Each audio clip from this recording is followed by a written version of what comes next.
Hello and welcome to my YouTube channel and blog. I'm Jenny Hall. Thanks for joining me for another card tutorial. Today I want to demonstrate how to partially emboss a piece of cardstock. This was requested by Rebecca, and I'm thanking you, Rebecca, for asking for a demonstration. If anybody else would like to have a particular technique demonstration, please let me know and I'll be glad to help out.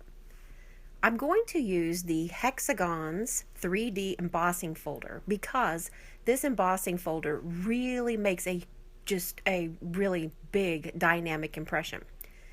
When using this embossing folder, you have to make sure that you are layering your, making your sandwich on your die cutting machine the right way. So I put the paper into the embossing folder, and as you can see, it's at an angle. You will crank it in just as far as you would like to have it embossed. Don't put it all the way in, or else the whole paper is going to be embossed.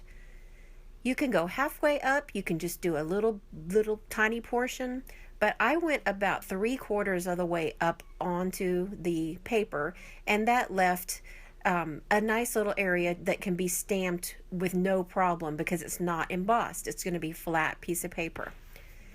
For all of the measurements, there is a post-it up on the right-hand corner of the screen, and everything will be listed in the video description. I'm going to use Dragonfly Dreams to do the stamping on this particular project, and I want to use just one part of the stamp. And so whenever I isolate a portion of the stamp, I use a marker.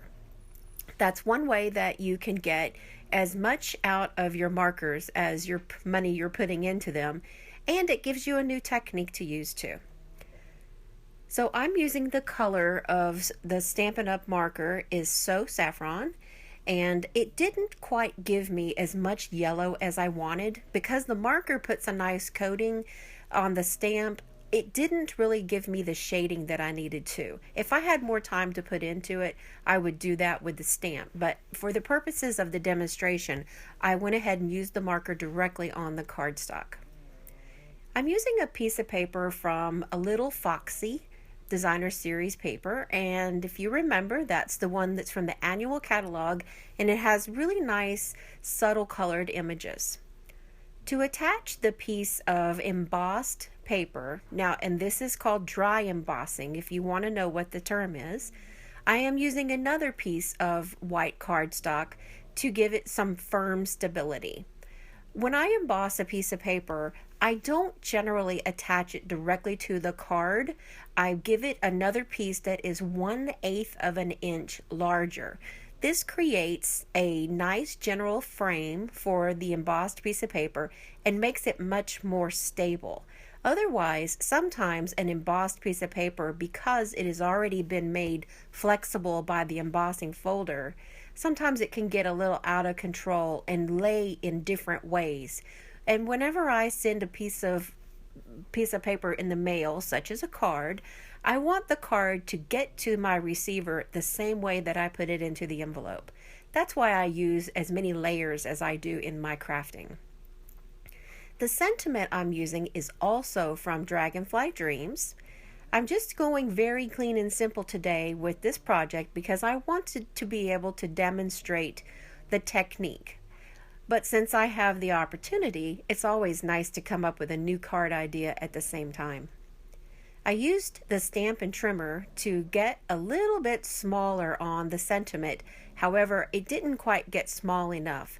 So I used my paper snips to just make it a little bit smaller. And I'm trying to find where the right place would be to place this sentiment. I used some Stampin' Dimensionals to make it stand out away from the rest of the card. Here are basic rhinestones, and I wasn't really sure what kind of embellishment I wanted to add to this project, but I knew I wanted to add something sparkly. The paper that is embossed is enough to really draw the eye around, and it also makes it seem like the bee is coming from someplace. Thank you for joining me for another video tutorial, and thank you to Rebecca for requesting this technique. I invite you over to my blog at jennystampsup.com, and there you will find daily card making inspiration. Thanks for joining me again. Hi, my name is Trip. Thanks for watching the video. See you next time.